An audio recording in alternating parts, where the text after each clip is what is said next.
Hola, si les soy sincero, estoy bastante nervioso con este video, porque a diferencia de mis otros videos donde hablo de cosas hechas por otras personas, en esta ocasión vengo a hablar sobre un proyecto mío. Y pues sí me preocupa el recibimiento que vaya a tener, pero ya estamos aquí, así que mejor empiezo de una vez. Esta no es la primera vez que toco el género de los superhéroes en este canal. De hecho, mi video más popular es justamente sobre este tema, y entre los miles de comentarios que me dejaron, y me siguen dejando, hubo muchas personas que mencionaron estar escribiendo su propia historia de superhéroes. Pude ser testigo de cómo entre nosotros, la comunidad hispanohablante, existen muchísimas personas que sueñan con esto, y obvio yo soy una de ellas. Desde hace varios años he imaginado en mi cabeza diferentes ideas, conceptos y premisas para historias del género superheroico.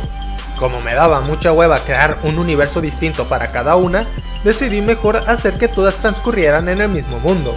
Pero hasta allí, no tenía la intención de convertirlo en algo más grande. El hecho de que compartieran universo iba a ser algo totalmente irrelevante. Pero entonces pasó algo inesperado que lo cambió todo. Me volví fan de Uma Musume. Esperen, yo sé que esto suena bien pendejo, pero déjenles explique bien cómo fue que esta madre me influenció. Si no lo conocen, Uma Musume es una franquicia que adapta historias de caballos que existieron o existen en la vida real. O sea, todo lo que vemos, tanto en los animes, mangas, películas, etc., pasó en la vida real. Y tienes la opción de hacerte spoilers buscando las historias de los caballos reales, para luego ver cómo adaptan esos sucesos en Uma Musume. Créanlo o no, hacer eso es una experiencia muy chida.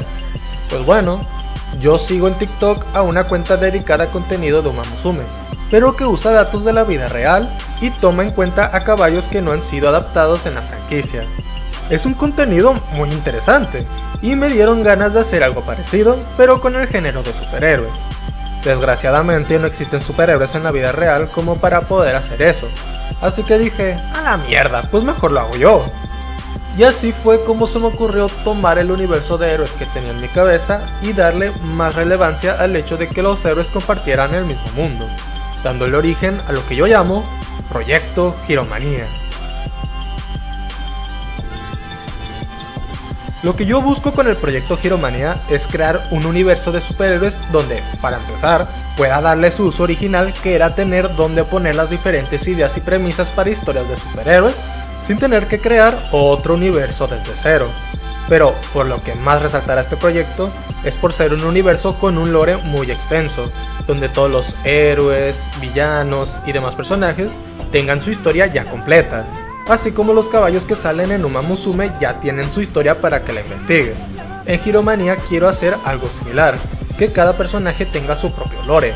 En otras palabras, básicamente quiero crear una especie de wiki o algo parecido a lo que son los SCP o incluso las creepypastas, pero con mis propios superhéroes. Por el momento, mi idea original de crear una cuenta de TikTok que suba contenido de mi universo, soltando por allí pequeñas migajas de lore, tendrá que esperar, porque presiento que si empiezo por allí, la información estará muy mal ordenada y no se entenderá casi nada. Así que decidí mejor subir las historias de los personajes por aquí en YouTube, pero todavía falta mucho para eso.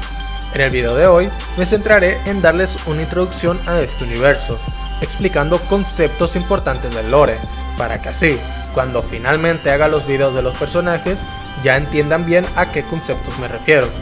O sea, hoy voy a hablar sobre el mundo de Giromanía y lo haré narrando su cronología. Solo que antes de empezar, debo informarles que todavía no tengo todo hecho a su 100%. Podría decirse que aún voy sobre la marcha. Y la otra cosa que quiero informarles es que a lo largo del video saldrán muchos dibujos hechos por mí. Me niego a usar la puta IA. Como no soy dibujante, obviamente la calidad del dibujo tendrá muchos problemas o incluso puede que sea inconsistente. Quiero que tengan eso en cuenta. No será un dibujo acá bien perrón, pero será un esfuerzo honesto. Sin más relleno, comencemos.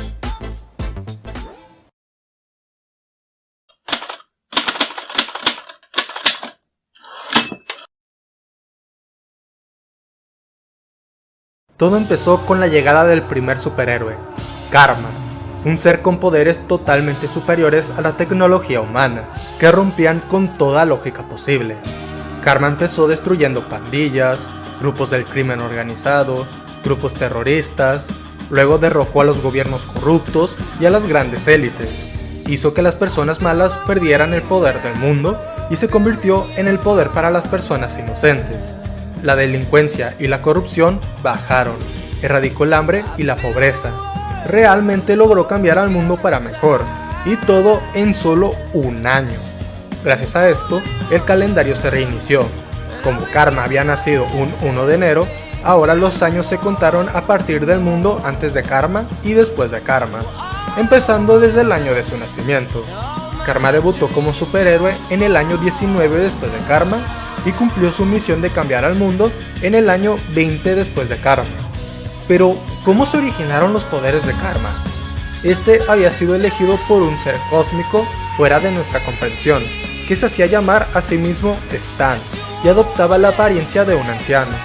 Stan le otorgó los poderes de un dios lovecraftiano para que éste se convirtiera en un héroe, pero no porque el ser tuviera buenas intenciones, más bien quería que Karma lo entretuviera, pues Stan en realidad era un dios cósmico, parecido a los dioses de Lovecraft.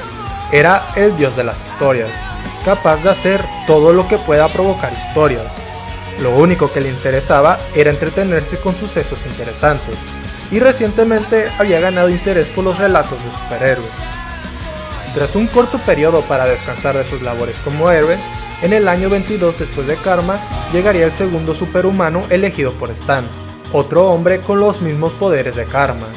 Al inicio, Karma trataría de darle una oportunidad y llevarse bien con él, pero este individuo tenía ideas totalmente opuestas a las del héroe, provocando el conflicto entre ambos. Este segundo superhumano sería conocido como Azathoth, el primer supervillano de la historia.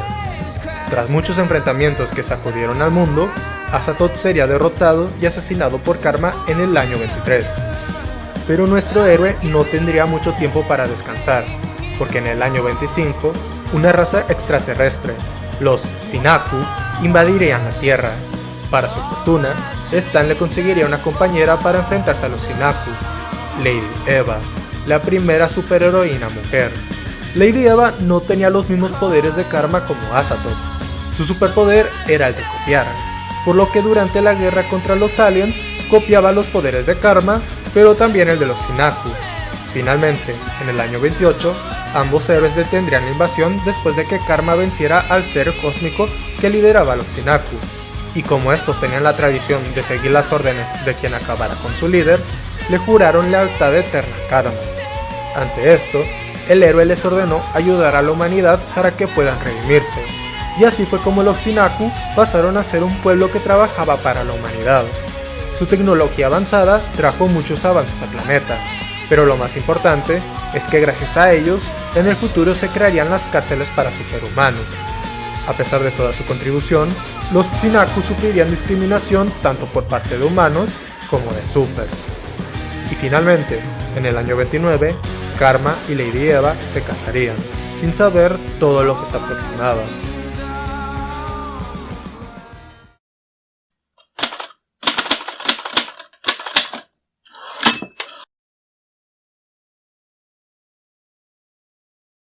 En el año 30, Stan decidió darles poderes a 200 personas al azar.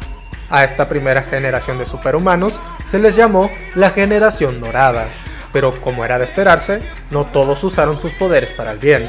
Muchos se convirtieron en supervillanos, pero también surgieron muchos héroes que crearían grandes legados.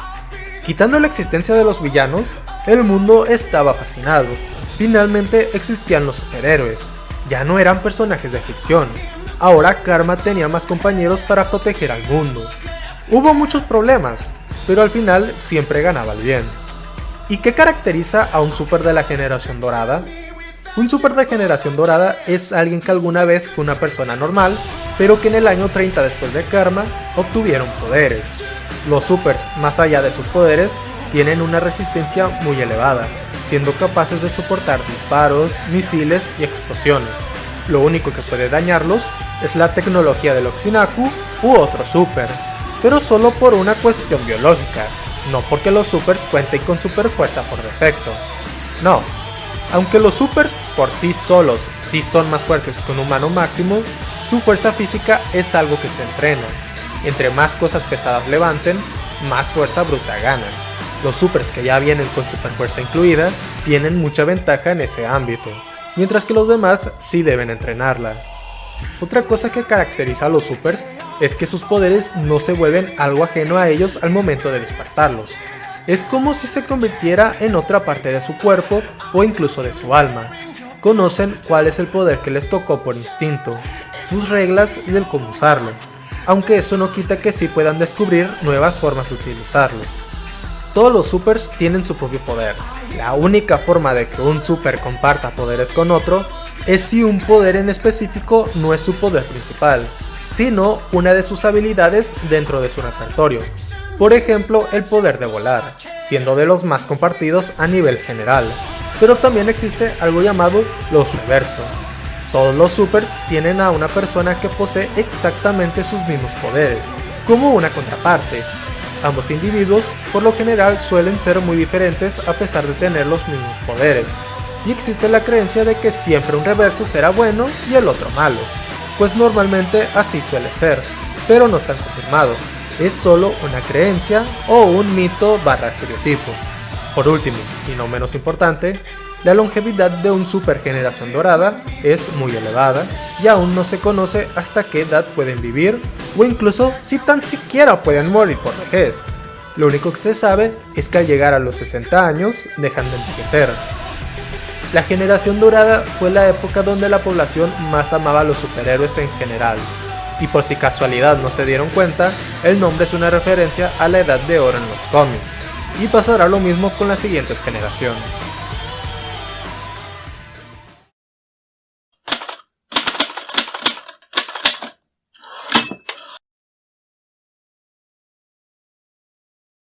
La generación de plata se compone por dos tipos de supers, los que son hijos de la generación dorada y los que vienen de padres normales pero nacieron con poderes.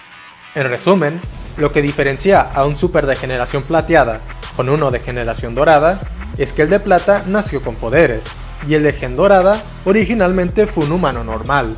Otra cosa que los diferencia es que cuando un héroe de generación plateada llega a su prime físico, como a eso de sus 20, deja de envejecer, por lo que pueden tener más de 50 años y todavía verse jóvenes, lo cual es una referencia a cómo los héroes no envejecen del todo en los cómics de Marvel y DC. Los supers que son hijos de otros superhumanos no heredan los mismos poderes que sus padres, obtienen poderes muy parecidos que cumplen con la misma función, pero sin ser exactamente los mismos. Por ejemplo, el primer velocista dentro del lore, todos sus descendientes, desde sus hijos hasta sus nietos, ninguno posee el poder de la supervelocidad como él. En su lugar, tienen poderes que consisten en moverse muy rápido o llegar a un lugar en un corto periodo de tiempo, como lo puede ser convertirse en un rayo, atravesar agujeros de gusano, tener partes de auto o incluso teletransportarse. ¿Sí me doy a entender? El punto es, si un super tiene descendencia, todos obtendrán poderes que cumplan el mismo propósito que el suyo, pero el tipo de los poderes empezará desde el primer super dentro del árbol genealógico, y en el caso de que dos supers tengan un hijo, sus poderes pueden salir tanto de la línea de sangre de la mamá como del papá, y en muy poquitas ocasiones puede heredar poderes del lado paterno y materno al mismo tiempo. La época de la generación plateada fue todo un caos. Para empezar, la población de supers aumentó considerablemente, por lo que salieron muchos villanos y los héroes no estaban bien organizados. Todos hacían lo que querían, siguiendo sus propios ideales, e inevitablemente habrían choques por eso. Aparte que muchos hicieron héroes sin estar realmente preparados, provocando varios desastres en el proceso. A su vez, los que no se convirtieron en héroes ni villanos y solo usaron sus poderes para facilitarse el trabajo, también comenzaron a ser mal vistos, pues a los humanos normales no les parecía justo que tuvieran que competir contra gente con poderes, quienes iban a tener más ventaja y demanda. Esta época fue donde los humanos se desencantaron de los superhéroes, empezando a sentir un rechazo y resentimiento contra los superhumanos en general. Pero todo empeoraría con la llegada de una nueva enfermedad desconocida, la superpsicosis. La superpsicosis afecta únicamente a los superhumanos, y como el nombre lo dice, los convierte en psicópatas. provocándoles euforia y una incontrolable necesidad de matar a todos a su alrededor, como los infectados de Crowsed. No se sabe cuál es el origen de la superpsicosis, ni qué la provoca. Es algo que le puede dar a cualquier super así de la nada, como si fuera combustión espontánea. Ningún super está salvo de esta enfermedad, y una vez que alguien se convierte en un super psicópata, ya no se puede curar. Aunque algunos supers del más alto nivel han sido capaces de controlar la superpsicosis antes de que llegue al cerebro, así evitando convertirse en superpsicópatas. Justo en el momento en que un super se está infectando, si logra controlar la superpsicosis a tiempo, es capaz de utilizarla para tener un aumento de poder considerable. A esto se le llama la regla de Lee, haciendo referencia a cuando Stan Lee dijo que cuando dos personajes se enfrentan, ganará quien el escritor quiera que gane, pues la regla de Lee suele cagarse en la escala de poder. Pero para usar la regla de Lee hay que tener en cuenta dos factores. 1. Al super le tiene que dar superpsicosis en medio del combate o problema, y eso no es algo que el super decida, es algo totalmente al azar. Y 2. No existe una técnica como tal para controlar la superpsicosis antes de que el individuo se convierta en superpsicópata. Es muy difícil controlarla, incluso podría decirse que se hace de forma instintiva.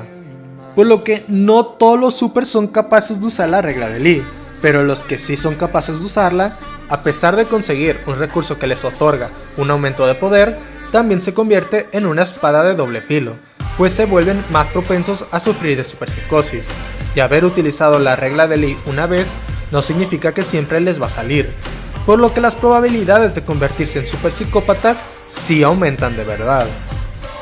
Dentro de los héroes de la generación plateada, el más grande de ellos y el más poderoso era Sunday Silence, el hijo de Karma y Lady Eva. A diferencia de otros hijos de supers, Sunday Silence sí heredó exactamente los mismos poderes que su padre, y tomó su lugar como el protector de la Tierra para que su padre por fin pudiera descansar. Pero en el año 43 después de Karma, Sunday Silence se infectaría de superpsicosis. Al ser el super más poderoso, y como sus poderes podían afectar directamente las mentes de las personas, Sunday Silence era una amenaza tan grande que su padre Karma tuvo que salir del retiro, pero él no era capaz de acabar con la vida de su propio hijo.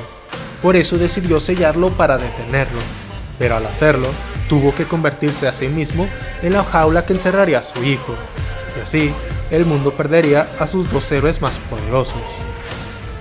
Con la ausencia de Karma y Sunday Silence, los villanos y muchos supers que hasta ahora habían sido héroes se dieron rienda suelta y aprovecharon para intentar tomar el mundo en sus manos, lo que provocaría la Gran Guerra Super, un conflicto bélico que casi acaba con el mundo.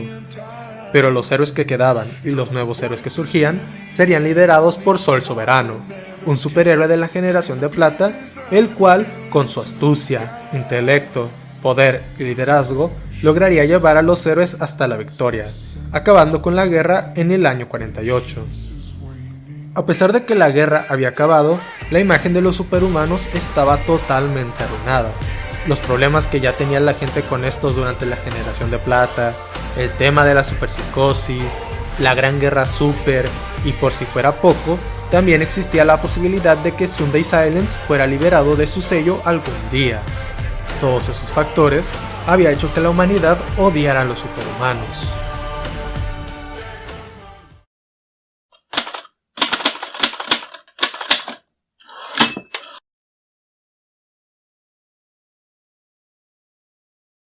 Tras todo el caos provocado por la guerra, Lady Eva y su hija decidieron crear una organización que mantuviera a los supers en control. La llamaron el Super Sindicato de Héroes, un sindicato alrededor de todo el mundo nacido con la intención de preparar a los futuros héroes y que así no pasen los mismos desastres que ocurrieron durante la generación plateada, más aparte mejorar la reputación de los supers en general. Con la creación del sindicato, ahora todos los supers, si querían ser héroes o trabajar en algún área laboral específico donde tendrían que usar sus poderes, como por ejemplo alguien con telequinesis en una constructora, primero debían unirse al Super Sindicato de Héroes. Allí prepararían a los supers en el ámbito al que desean desenvolverse. Hay carreras de medicina, mecatrónica, biología, carreras para ser un superhéroe más convencional, etc. Y los supers pueden elegir más de un área.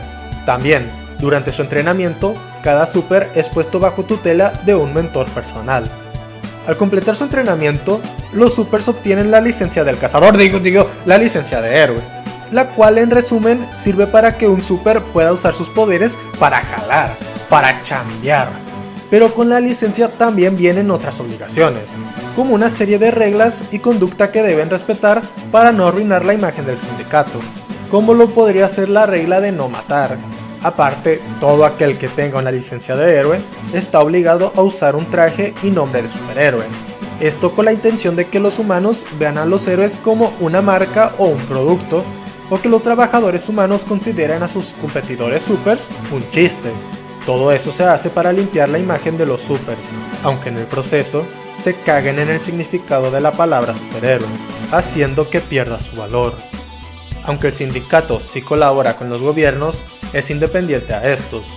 Lady Eva y su hija son quienes se encargan de todo ese tema con los gobiernos y la administración.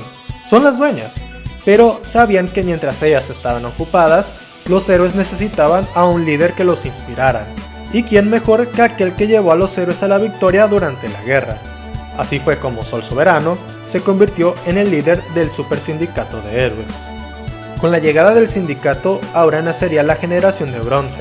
Esta generación es totalmente igual a la plateada, solo que con la diferencia de que la generación de bronce empezó sus labores como héroe después de la creación del sindicato, o nacieron después de esta, y muchos son hijos de la generación plateada.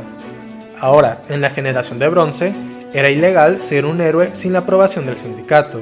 Aquel que intentara ser un héroe por cuenta propia sería considerado un criminal. Y no porque los del sindicato sean unos mamones, sino porque alguien tratando de ser un héroe sin la preparación adecuada puede provocar más desastres que ayudar. También se crearían los rankings de popularidad, las premiaciones, el ranking de los mejores héroes, el top 10 de los héroes más poderosos, etc. El super sindicato tenía la intención de mejorar la relación entre humanos y supers, incluso si en el proceso le quitaban todo su valor a la palabra superhéroe. Pero a pesar de sus intentos, todavía no lograban limpiar su imagen. Una cosa era clara, los superhéroes ya no eran esa sensación de cuando solo eran personajes ficticios o cuando llegó la generación dorada. Al menos así fue por más de 20 años tras la creación del sindicato y la generación de bronce, hasta que llegó el héroe que lo cambiaría todo, Mr. Legendario. Mr. Legendario es un héroe de la generación de bronce que se convirtió tanto en el héroe más poderoso como en el más amado. Es tanta su popularidad que dentro de su mundo su fama es equiparable a la de héroes como Spider-Man y Batman en nuestra realidad, incluso al nivel que tuvo Michael Jackson en vida.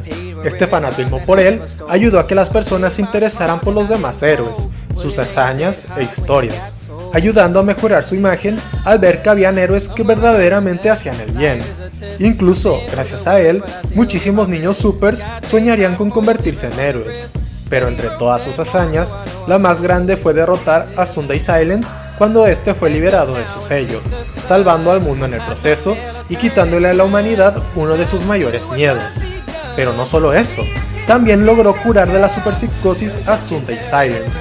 Por un momento, el mundo tuvo la esperanza de encontrar una cura para la superpsicosis, pero el haber curado a Sunday Silence fue demasiado para su mente, y Mr. Legendario empezaría a perder sus recuerdos poco a poco, por lo que al final no se pudo hallar una cura. Finalmente, Mr. Legendario perdería todos sus recuerdos, pero el mundo jamás lo olvidaría a él. Tras perder la memoria, Mr. Legendario se retiraría por unos años, pero eventualmente regresaría, y aún sin sus recuerdos, lograría llegar otra vez al top 1 en popularidad, en el ranking de los mejores héroes, y como el héroe más fuerte de todos. Gracias a él, la relación entre humanos y supers mejoró bastante. Ahora los superhéroes otra vez fueron vistos como estas figuras a las cuales admirar, y lo más importante, le regresó su valor a la palabra superhéroe.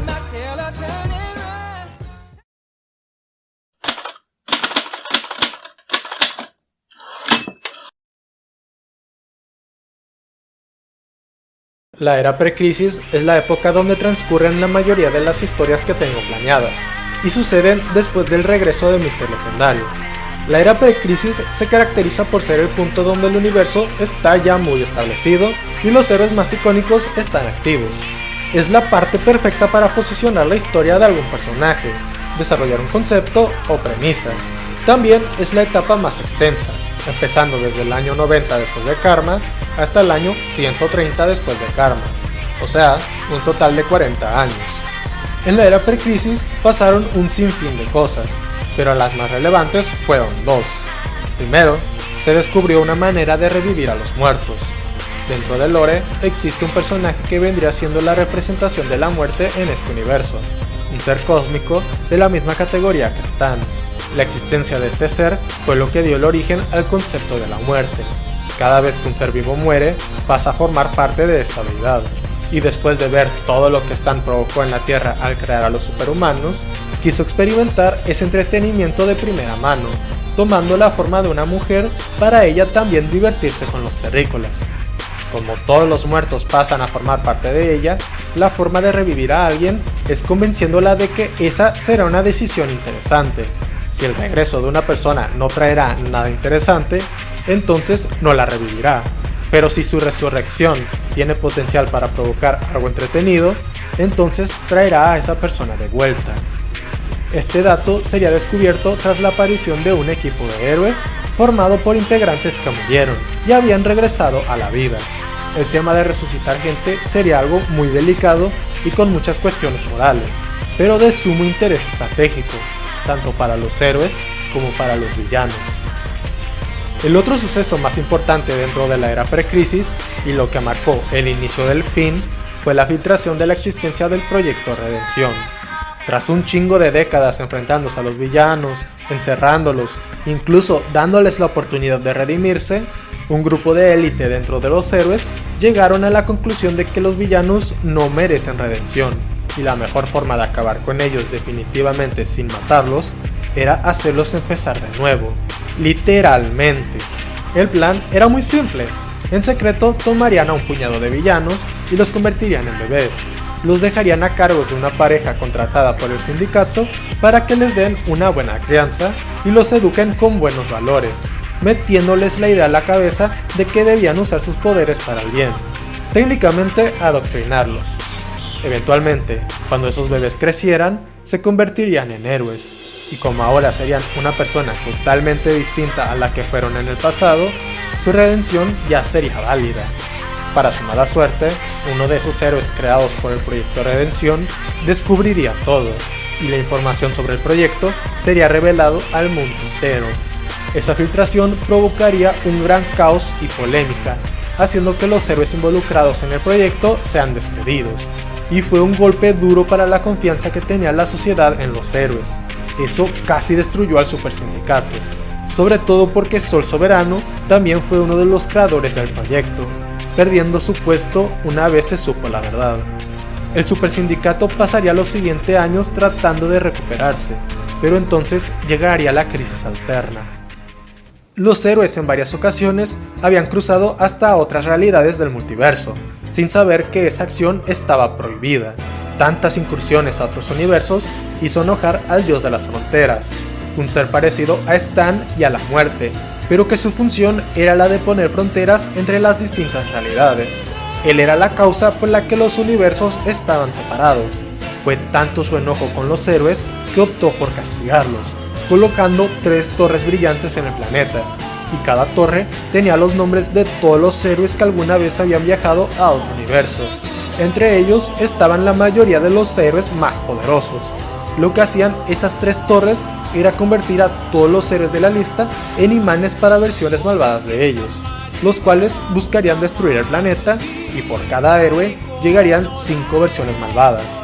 Habría una invasión por cada torre. Incluso si acababan con la primera invasión, luego empezaría otra. En otras palabras, por cada héroe llegarían un total de 15 versiones malvadas. Era una lucha perdida. Las únicas formas de salvar al mundo era que todos los héroes dentro de la lista mueran o abandonen su universo para siempre. Los héroes intentaron defender su hogar, incluso recibiendo apoyo externo, ya sea del espacio, Atlantis, etc. Pero entonces los villanos también se unirían a la batalla.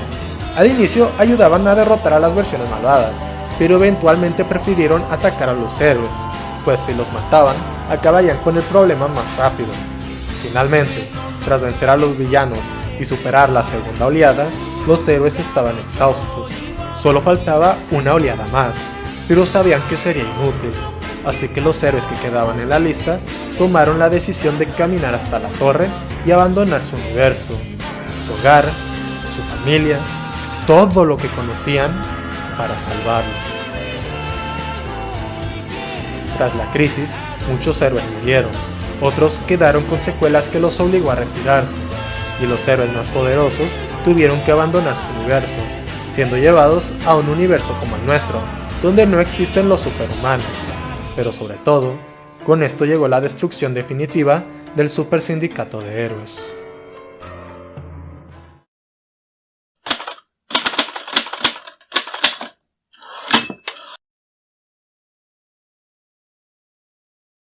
La generación post-crisis empieza a partir de todos aquellos que empezaron sus labores como héroes luego de los sucesos en la crisis alterna. Después de que casi todos los héroes desaparecieran, como el sindicato ya no existía, surgieron muchas organizaciones que buscaron tomar su lugar, pero no por las mismas intenciones con las que se creó el sindicato. Estas organizaciones pensaban más por sus propios intereses y buscaban utilizar a los héroes para sus propósitos. La mayoría de estas organizaciones no llegarían lejos, haciendo que la competencia se centre en solo dos competidores que monopolizaban el mundo de los superhéroes, Rockwell y MC. Por su lado, MC, que en su nombre completo significa Main Characters, es una organización que tiene un gran favoritismo por héroes que sean descendientes de otros héroes y los herederos de su legado, por eso se llama así, aunque también aceptan héroes sin un legado detrás si estos muestran tener mucho potencial. Algo que caracteriza a MC son sus políticas muy estrictas, al punto de ser casi asfixiantes, y también por los altos estándares que les exigen a sus héroes, haciendo que sea muy estresante trabajar para MC. Pero por el lado bueno, esto evita escándalos, polémicas, aparte que la organización compensa a sus héroes con beneficios para ellos y sus familias, buena paga, pero lo más importante es que MC no busca joder a sus empleados. Por el otro lado, Rockwell es una organización que le da más libertad a los héroes, dejándolos hacer lo que quieran, y ellos se encargan de cubrir todas las cagadas que se ambienten los héroes. En Rockwell no hay favoritismos por la familia de donde uno viene, y tampoco es un lugar tan asfixiante como MC, pero tampoco es una mejor opción que su competidora, pues Rockwell es una de esas organizaciones que sí busca joder a sus empleados. La paga es mala, no tienen varios derechos y beneficios que los héroes de MC sí tienen, y si hay problemas entre héroes de Rockwell, la organización no hará nada por controlarlos o castigar al culpable. Al final, ambas organizaciones tienen sus pros y contras, ya es cosa de cada uno cuáles son sus prioridades y la mierda que prefieran aguantar. Y sí, claramente son una referencia a Marvel y DC. De hecho, dentro de su mundo, la competencia es muy parecida a la que existe en el nuestro. Ambas organizaciones buscan superar a la otra, y aunque los héroes de ambas organizaciones no necesariamente sienten una rivalidad entre sí, hay algunos grupos que sí lo hacen. Y más que nada, al igual que en nuestro mundo, son los fans quienes sueñan con ver a ambas galerías de héroes enfrentándose, y que se andan peleando por cuál es mejor. También, como la tecnología avanzó un chingo, los humanos normales crearían armas con las cuales pueden enfrentar a los supers. Bueno, más armas de las que ya poseían. Y tras muchos años intentando crear su propia organización, la crisis alterna fue la excusa perfecta para que por fin le dieran luz verde a la existencia de una corporación de humanos que tendrían el objetivo de neutralizar y encerrar a los supers criminales. Dentro de esta organización habría tanto humanos con buenas intenciones como humanos racistas con los supers. Esta etapa serviría como una especie de soft reboot, pues la mayoría de héroes que existían antes ya no están. Ya no veíamos a los héroes de la generación dorada, plateada ni de bronce. Ahora era el turno de la generación post-crisis.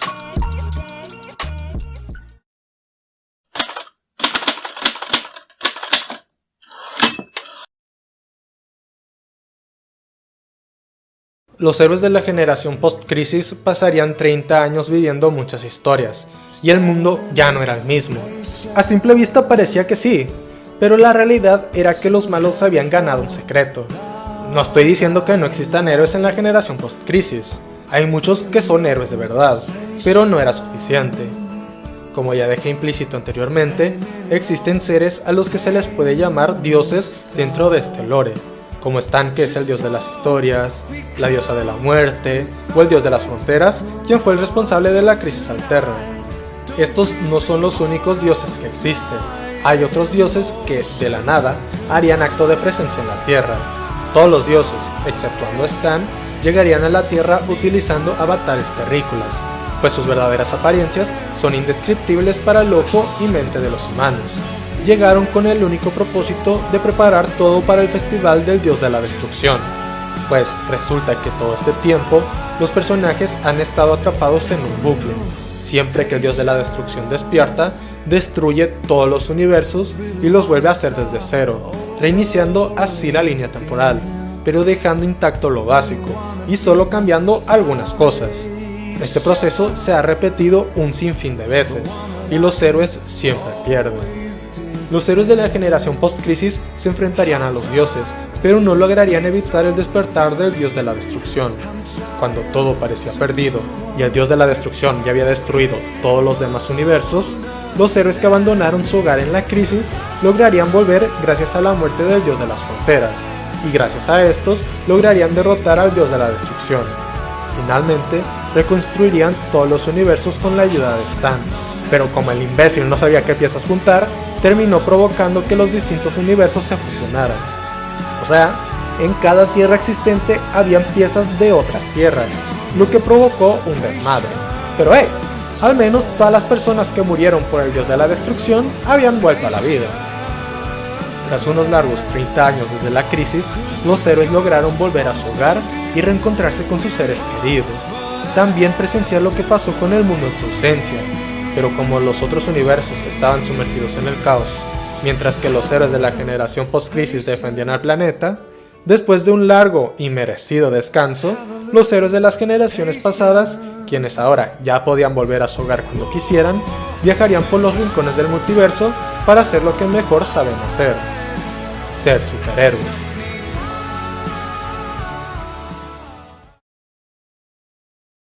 Y por fin llegamos al último punto dentro de la cronología.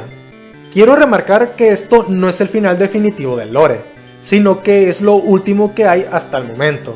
Primero quiero sacar la historia de todos los personajes, para así eventualmente continuar con las posibilidades que nos deja el final de esta cronología, sobre todo ahora que los héroes de la generación de bronce pueden interactuar con los héroes de la generación post-crisis, aunque, como dije, eso tomaría bastante tiempo.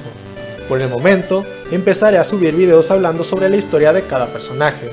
No significa que mi contenido cambiará radicalmente, es un agregado, no un reemplazo a mi contenido habitual.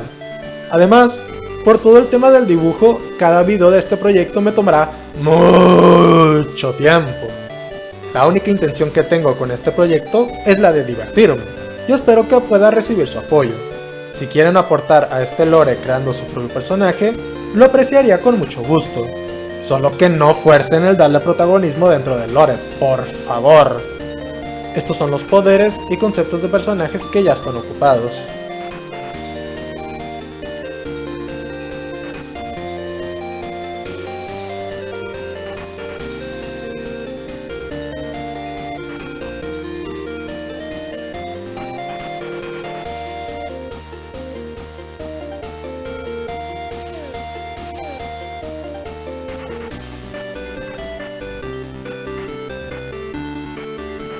Pueden dejar sus ideas en la barra de comentarios.